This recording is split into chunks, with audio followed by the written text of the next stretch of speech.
Hello guys, today we'll talk about the series overall. This is the last episode of this look at this interesting TV series. Oh man, so many episodes, so much. But yeah, so let's talk first. Let's get some of the basic information. So overall, this show aired from 1977 to 1982, and then had a TV movie in 88, 89, and 90.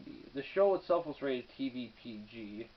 The DVDs, they've been released sporadically. There's been many different dates, but there are DVD cases around. The show had 7.0 out of 10 on IMDb with about 11,000-ish user votes. It's spread across 82 episodes over the course of 5 seasons. The highest rated one was the first part 2 in season 4, which had 9.1 out of 10 with 100-ish user votes. The least reviewed, like the lowest, it's a tie between two episodes of a 6.4 out of 10 with about 90-ish user votes, both. One the Babalu, which was in season 3, and the Phenom, which was in season 5. The show starred Bill Bixby, who was also in My Favorite Martian, and Lou Ferrigno, who also did the Hercules movie, but this is kind of his claim to fame. Lead directors for the series was Frank Orziotti, who did stunt work in The Terminator, and Rizzi Badi, who did Star Trek Deep Space Nine. The show is available to stream on NBC, all 5 episodes. USA, I don't know if they have all 5 seasons. I mean seasons for NBC. It is not available for renting, but it is available to buy on Apple TV, Amazon, Vudu, Fandango, Google Play, Microsoft Store. Now, one thing to keep in mind is that these things may not have all the seasons. So if you want a true viewing experience of all the seasons, you either need to get the DVDs or just stream it on NBC. So, the breakdown. The average so pretty much I've done this in the last couple vlogs. I kind of take all the reviews of each episode for each season, I add them up, divide them base, and find the true average of each season and also the series overall. Because I noticed with some series, IMDb will have a high rating for a series where it doesn't have a lot of high rated episodes and vice versa. So I kind of wanted to see how this goes. So season 1 overall, the average was 7.3 out of 10. Season 2 had a 7.4 out of 10, so they did better. Season 3 had a 7.7 out of 10. Season 4 also had a 7.7 out of 10, and Season 5 a 6.9 out of 10. So they steadily got better, with 3 and 4 being tied. They're both good seasons, and they both have great episodes. Season 3 was the most consistent in terms of quality, but Season 4 I think has more high episodes. So it's apples and oranges, but combining them together, all the seasons averages, divide them by 5. Really, the true series overall is 7.4 from my calculation. So really, that's probably more inclined to what it actually is in quality. So, God, how do I begin with this series? I've kind of, over the course of this run, I've kind of spewed into general opinions of the show, but basically, to summarize, the show tried when they wanted to create a comic book show, but they knew that they had to do something different because comic books at times were associated with kid stuff, and they knew if that was going to work, they needed to appeal to a broader audience, including adults. So they needed to mix in adult elements with the show without, but at the same time, not necessarily lose what was its spirit of being the Hulk.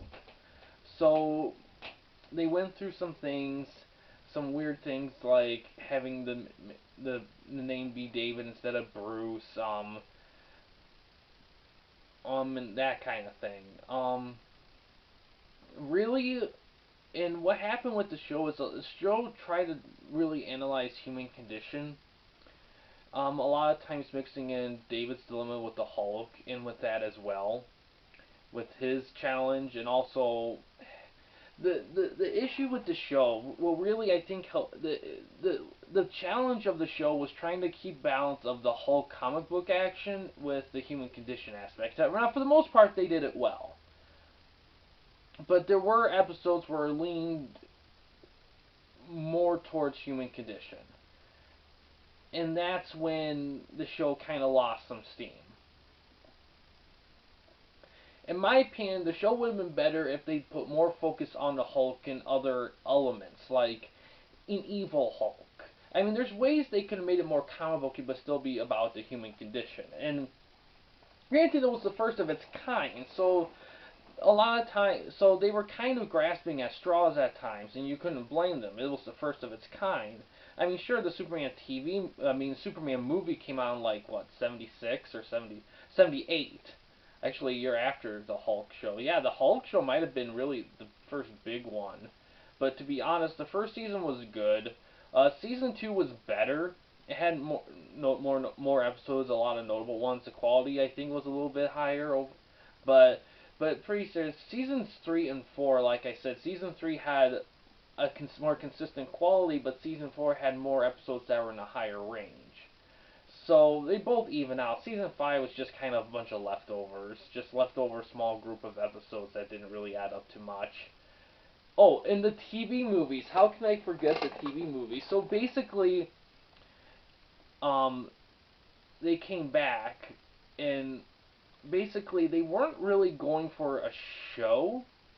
Try to get the Hulk back into TV series, try to renew it. They weren't really doing that. They were just doing TV movies. And the first two, they tried to spin off another hero. Like the first one was Thor, and the second one was Daredevil.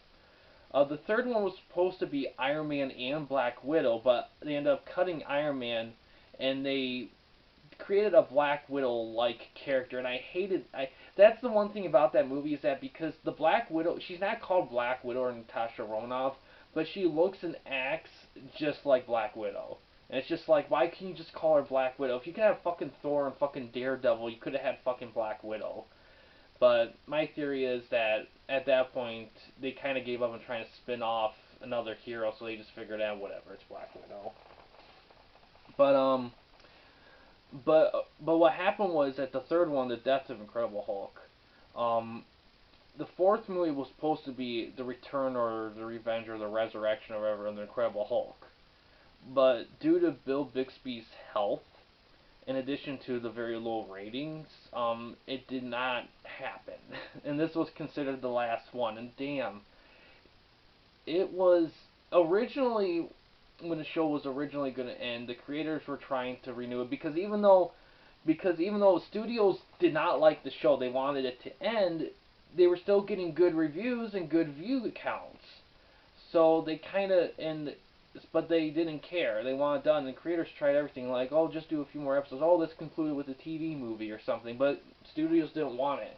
Like, back then, studios didn't give a fuck. They were just like, yeah, this show, yeah, cancel it. Cancel it now. We don't give a shit about it anymore. Like, studios didn't care about concluding stuff like nowadays. Nowadays, if something gets canceled out of a story, there's like a fight to get it renewed. And a lot of times it happens. Back then, it didn't. You had to live with the inconclusiveness. So the transition from TV show to like the movies, TV movies, it was, in my opinion, I liked the transition. I thought them being more comic booky was pretty cool with the first two, because it felt like Bruce Banner was evolving into a broader world where it wasn't just him anymore, it was other people going around. And there was potential there, but I don't think that the timing wasn't right. That kind of thing wasn't really thought about then. However, the third movie out of the three, the third last one, it felt the most like a part of the show, because the first two tones were definitely more comic booky. The third one was definitely more in line with what the TV show was about. However, based on counts, the best one was the second one in terms of reviews. They're all reviewed about the same, but the second one did, I think, slightly better, and mainly, I think, because I think out of all the three, it might have been the best written. The first one was very good, but the problem with the first one was that the villains were kind of lacking. There wasn't any. It was just standard villain work. Nothing spontaneous about it. Second one had Kingpin, which was awesome. The third one had good acting villains, but nothing like that stood out per se. But the third one was still really good. I will say the way that this series ended is not for the faint of heart. I don't like giving out spoilers, but it's hard to talk about like this without talking about the ending. And I kind of talked about it in my review of the death of Incredible Hulk, but the way this story ends is very. It's not. It's tough because the original idea when the show was about to end was to have it kind of be like he finally gets it, he's free and everything, and it kind of happens here, just kind of in a more. It's sad. It's fucking sad. It has a very. It's unfortunate that they had to end it like that. But to be honest, there was ways I would have ended it that I think would feel a little bit more interesting and positive maybe. But the way they chose to end it, I don't have a problem with. It's done well. It's just after all that he's been through, I wish there was more oomph in it. But granted, they were operating on low fuel at this point. They had their backs against the wall with this movie, so they had to. They can only do so much. I I think what would have been cool is like have like a thing where, because you know how in like the Batman versus Superman movie where Superman's dead and only Batman and Wonder Woman are there and a bunch of people, but in the comics it was like all the heroes visited from all the DC world, like they all visited to pay tribute to Superman. I wish they did something like that where a bunch of the people he helped in a TV show and movies, including like Thor and Daredevil maybe, just kind of show up like at where he was whatever and just paid respects to him. That would have been awesome. And I think that might have been, if you were going to go that legit route, I think that would have been better. I'm sorry if that's a spoiler, but it's in the fucking title. I can only hide it for so long. Um, and, uh, and something like that would have been cool. I also would have liked it if, they just cured him and just gave him a fucking break, but that's kind of David's story in this. Just a guy who never got a break. No matter how hard he tried, he was always against the wall. But it's definitely, man, I wish this show was going on today. If this show went on, I think this show symbolizes like that's something I kind of miss about superhero shows. I miss when superhero shows were just that hero in their world. Like, if you just love the Hulk, here's the Hulk in his world and his characters. If you just like Spider-Man, it's his world and his characters. Nowadays, everything's so connected that you never truly feel like you're watching the hero show you're watching. Like, if you just want to watch Spider-Man, you don't just get Spider-Man, you get these guys. And sure, that's cool, and all it's always cool and badass, but sometimes it's just like, I just want fucking Spider-Man. You know, I just want to see Spider-Man do his thing. I don't need all these cameos and these like teasers. It's just like I just want Spider-Man. You know, I just want to have an in-depth look at that world and those characters. Because when you throw in all those cameos and teasers, it takes away from the world and those characters. It takes away screen time from, like, for the Hulk, for example, like other Hulk villains and Hulk characters. I mean, I want to get to know those people, but you can't because the other ones are interfering. And that's kind of the thing. That's why I miss shows like this sometimes. And granted, the Hulk show didn't really follow the comics hardly at all. It did get the spirit down. It had a Hulk in it, but a lot of other things got cut out for make room for the human condition element, which, in all honesty, probably benefited the show because if they just tried to do everything from the comics, I don't think it would be taken as well. Um, but yeah, overall the show was just, oh man, so many highs, a few lows. Man, unforgettable performances, some great ideas, great use of the Hulk. I mean, live action Hulk. I know it's not comic book accurate, but goddamn, it they did their fucking best with it. And to be honest, there's something pleasing about seeing an actual like physical Hulk just demolishing something. It's just you won't really see that because nowadays they CG. And granted, the CG for the Hulk nowadays is really good. It's really good. But goddamn, you can't be just that actual Hulk person just smashing something through and you're just like fuck yeah. Lou Ferrigno, I will say, like, over the course of the show and the movies, he's definitely kind of found some nuances in the Hulk character. I mean, you can only do so much acting with the Hulk character, but he definitely did a good job of trying to sneak in some stuff there and there. Um, I think they could explore more with the Hulk. Anytime they focused on the Hulk character and the background and the science and all that, it was awesome. Anytime they did a villain that wasn't just a thug or a crime boss, that was awesome.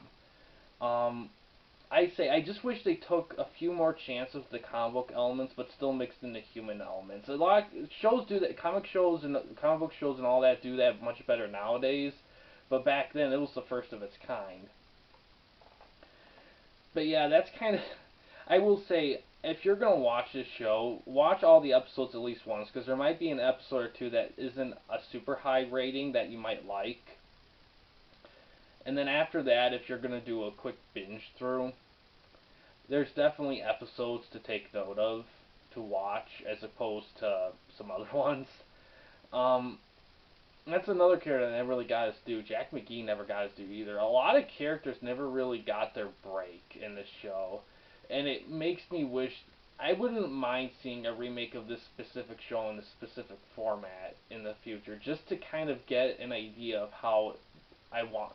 I mean, granted, you couldn't get Bill Bixby. I mean, Lou Ferrigno, he's kind. I don't know if he would be able to do that again. Bill Bixby.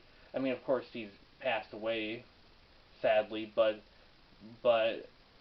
this kind of show and world, I wouldn't mind seeing again. Maybe done a little bit more polished up, but I like what they were doing. I just wish they they just needed help tweaking the balancing. And they had a lot of episodes that are like, in this episode, David works at a football team or NASCAR. A lot of themed episodes. And granted, they did try to sneak in some smart stuff. There were some topics that were pretty. 70s was a very aggressive time in terms of like social issues. Like you had a lot of shows trying to press on with like this is right, this is wrong. A lot of topics that are still being talked about today started in the 70s. Maybe a little bit of the late 60s ish, but 70s that was a big time for that. And the Hulk show was a part of that. In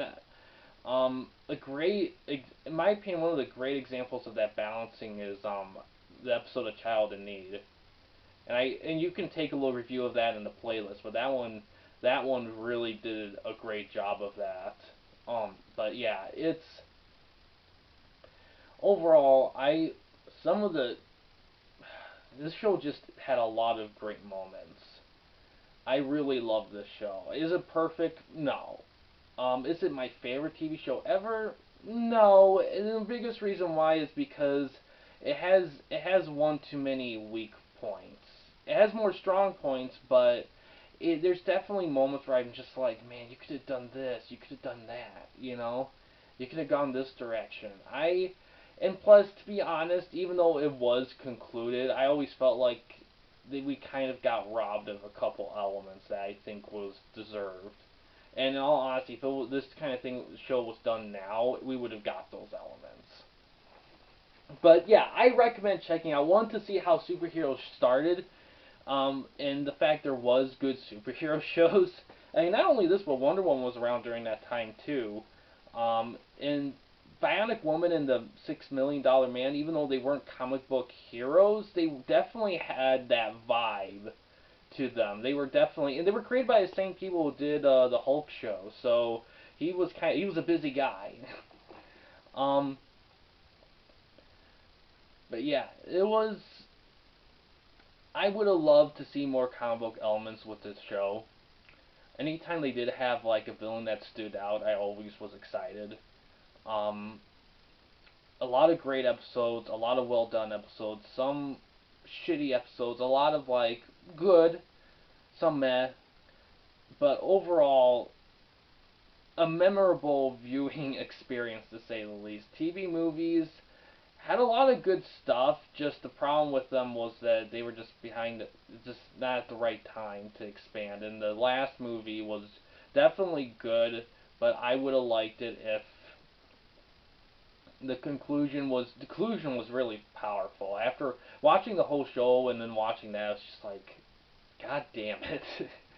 Wow. But man, it's I would I would definitely wouldn't mind if someone was like, you know what, we can definitely do something with this specific show. For some reason when I was looking at IMDb, I heard they keep adding a sixth season with something like that or whatever. I don't know what the fuck that was about, but if someone decided to have the balls, like, I want to resurrect this world with these characters, and I want to do a true, like, follow up or something like that, I wouldn't mind. But but man, I do want more of this show. I look forward to I think this is a show worth taking a look at. Um and I do and overall it's a great show, and while not perfect, definitely deserves viewing and definitely deserves appreciation. And I think any superhero fan, or especially a Hulk fan, should definitely take a look at this show. Even if overall it's not completely their thing, the great episodes in this are just like great. But overall, thank you guys for watching this whole thing, on going on this journey with me, looking at all these episodes. I mean, not every episode has a lot to talk about, but goddamn, this show just had so much going on. Now, in terms of the next vlog series, it's probably gonna be another short one. And it's tempting to try to sneak one in the spring, but to be honest, it might be later next year. We'll have to see. But definitely a short one, but I don't know what show yet. But yeah, this show, I highly recommend it. I think at this point it might actually be a little underrated. Now, granted, it has some meme moments, but lots of things have meme moments. Nowadays, with our meme culture, anything can be a meme, so it's whatever. But yeah, it's available. The TV movies, the only one you really have to concern yourself with getting is probably the Death of the Incredible Hulk. The other two, the first two, they're pretty more available cheaply on DVD and on streaming. But Death of the Incredible Hulk, you're definitely gonna have to get the DVD. And if you want to know more about that, you can watch my review of Death of the Incredible Hulk. But yeah, guys, thanks for watching this whole thing. I appreciate the views and support and everything. And yeah, thanks for watching. In case you wanted to chat with me, Mike, or anyone else at the Campy Company, and you don't want to use the YouTube comment section, we do have a Discord channel, and you can find the link to that channel on the About page / About section of our YouTube channel. And yeah, thanks for watching. Please subscribe and like the videos, and have a good day.